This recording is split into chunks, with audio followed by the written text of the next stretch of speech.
नमस्कार, स्वागत है आप सभी का ध्येय टीवी के डेली एमसीक्यूज प्रोग्राम में। मेरा नाम है केसरी पांडे। बिना देर के हुए शुरुआत करते हैं आज के एमसीक्यूज का और लेते हैं पहला प्रश्न। अंतर्राष्ट्रीय योग दिवस के संदर्भ में निम्नलिखित में कौन सा अथवा कौन से कथन सत्य हैं?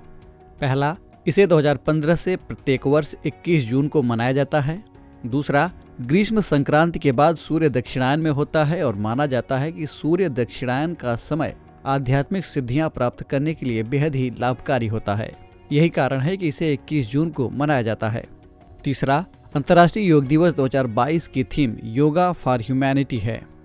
आपके ऑप्शंस हैं ए केवल 1, बी केवल 1 और 2, सी केवल 1 और 3 अथवा डी 1, 2 और 3। इस प्रश्न का सही उत्तर है विकल्प डी, यानी तीनों कथन सत्य हैं। इसकी व्याख्या देख लेते हैं।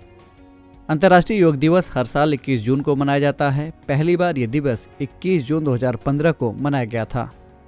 इसकी पहल भारत के प्रधानमंत्री श्री नरेंद्र मोदी ने 27 सितंबर 2014 को संयुक्त राष्ट्र महासभा में अपने भाषण से की थी। इसके बाद संयुक्त राष्ट्र में 177 देशों ने 11 दिसंबर 2014 को इसकी मंजूरी दी थी। इस दिवस को 21 जून को मनाए जाने के पीछे भी वैज्ञानिक कारण है, क्योंकि 21 जून को उत्तरी गोलार्ध का सबसे लंबा दिन होता है, जिसे लोग ग्रीष्म संक्रांति भी कहते हैं।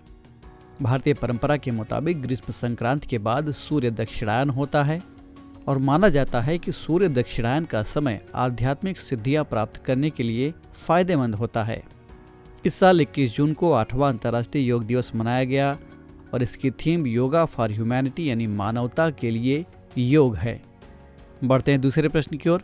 फिनलैंड में हुए हालिया कुओर्ताने गेम्स 2022 में किसने भाला फेंक में स्वर्ण पदक जीता है? ऑप्शन है ए एंडरसन पीटर्स, बी केशोरन वालकाट, सी नीरज चोपड़ा अथवा डी रोहन जकारिया। इस प्रश्न का सही उत्तर है विकल्प सी, यानी नीरज चोपड़ा इसका सही जवाब है। इसकी व्याख्या देख लेते हैं। नीरज चोपड़ा ने टोक्यो ओलंपिक 2020 में गोल्ड मेडल जीतकर लगातार दूसरा गोल्ड मेडल अपने नाम कर लिया था। उन्होंने अभी हाल ही में 18 जून 2022 को कुओर्ताने गेम्स में ग्रेनाडा के मौजूदा विश्व चैंपियन एंडरसन पीटर्स को पछाड़कर भाला फेंक स्पर्धा में स्वर्ण पदक हासिल किया है। बता दें कि नीरज चोपड़ा ने 86.69 मीटर का थ्रो फेंक कर स्वर्ण पदक हासिल किया है। बढ़ते हैं तीसरे प्रश्न की ओर। किस राज्य ने प्रवासियों के डेटा बैंक के विस्तार के लिए प्रवासन सर्वेक्षण यानी माइग्रेशन सर्वे कराने की घोषणा की है? विकल्प हैं ए तमिलनाडु, बी केरल, सी कर्नाटक अथवा डी महाराष्ट्र। इस प्रश्न का सही उत्तर है विकल्प बी, यानी केरल इसका सही उत्तर है। व्याख्या देख लेते हैं। केरल के मुख्यमंत्री पिनाराई विजयन ने हाल ही में घोषणा किया है कि केरल में प्रवासन सर्वेक्षण का आयोजन किया जाएगा। साथ ही प्रवासी मलयाली के डेटा बैंक का विस्तार भी किया जाएगा। इस सर्वेक्षण के लिए एक प्रवासी डेटा पोर्टल तैयार किया जाएगा। इसके तहत राज्य व्यापक वैश्विक पंजीकरण अभियान चलाएगा। बढ़ते हैं चौथे प्रश्न की ओर। निम्नलिखित में से किस संस्थान को शिक्षा में सूचना और संचार प्रौद्योगिकी यानी आईसीटी के इस्तेमाल के लिए यूनेस्को द्वारा हाल ही में पुरस्कृत किया गया है? ऑप्शंस हैं ए केंद्रीय शैक्षणिक प्रौद्योगिकी संस्थान यानी सीएट, बी राष्ट्रीय शिक्षा संस्थान, सी उच्च शिक्षा विभाग अथवा डी स्कूल शिक्षा और साक्षरता विभाग। इस प्रश्न का सही उत्तर है विकल्प ए। इसकी व्याख्या देख लेते हैं। साल 1984 में स्थापित central institute of educational technology यानी सीएट एनसीईआरटी की ही एक इकाई है।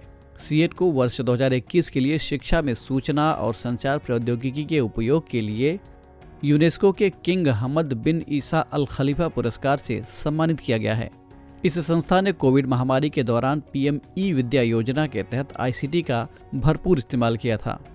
बता दें कि सीएट एक स्वायत्त संगठन है, यानी स्वायत्त संस्था है जो शिक्षा की गुणवत्ता के विस्तार और सुधार के लिए मास मीडिया प्रौद्योगिकी के उपयोग को बढ़ावा देने के लिए एनसीईआरटी के तहत एक नोडल एजेंसी के रूप में काम करता है। ये संस्थान भारत की राजधानी नई दिल्ली में स्थित है। बढ़ते हैं आज के इस कार्यक्रम के अंतिम प्रश्न की ओर, यानी पांचवें प्रश्न की ओर। स्काई ट्रैक्स वर्ल्ड एयरपोर्ट पुरस्कारों में किसको भारत और दक्षिण एशिया में सर्वश्रेष्ठ क्षेत्रीय हवाई अड्डे का पुरस्कार दिया गया है? ऑप्शंस हैं ए कोचीन अंतर्राष्ट्रीय हवाई अड्डा कोच्चि केरल, बी छत्रपति शिवाजी महाराज अंतर्राष्ट्रीय हवाई अड्डा मुंबई महाराष्ट्र, सी बेंगलुरु अंतर्राष्ट्रीय हवाई अड्डा कर्नाटक अथवा डी इंदिरा गांधी अंतर्राष्ट्रीय हवाई अड्डा नई दिल्ली। इस प्रश्न का सही उत्तर है विकल्प सी। इसकी व्याख्या देख लेते हैं।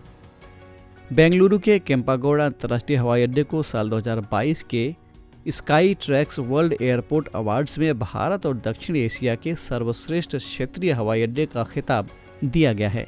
ये पुरस्कार चेक इन से अराइवल, ट्रांजिट, खरीदारी, सुरक्षा, माइग्रेशन और प्रस्थान द्वार में व्यवस्था के अनुभव के बारे में वैश्विक स्तर पर किए गए सर्वेक्षण में ग्राहकों की प्रतिक्रिया पर आधारित है। तो ये था आज का डेली एमसीक्यूज कार्यक्रम। कमेंट करके हमें ज़रूर बताइएगा कि आपके 5 में से कितने प्रश्न सही हुए। अगर आपको ये कार्यक्रम अच्छा लगा तो DIAS के इस चैनल को लाइक, सब्सक्राइब अथवा शेयर करना ना भूलें। साथ ही बेल आइकन भी प्रेस करें ताकि आपको हमारे आने वाले सभी प्रोग्राम्स का नोटिफिकेशन मिलता रहे। हम फिर मिलेंगे एक नए कार्यक्रम के साथ। तब तक के लिए पढ़ते रहिए और बढ़ते रहिए। नमस्कार।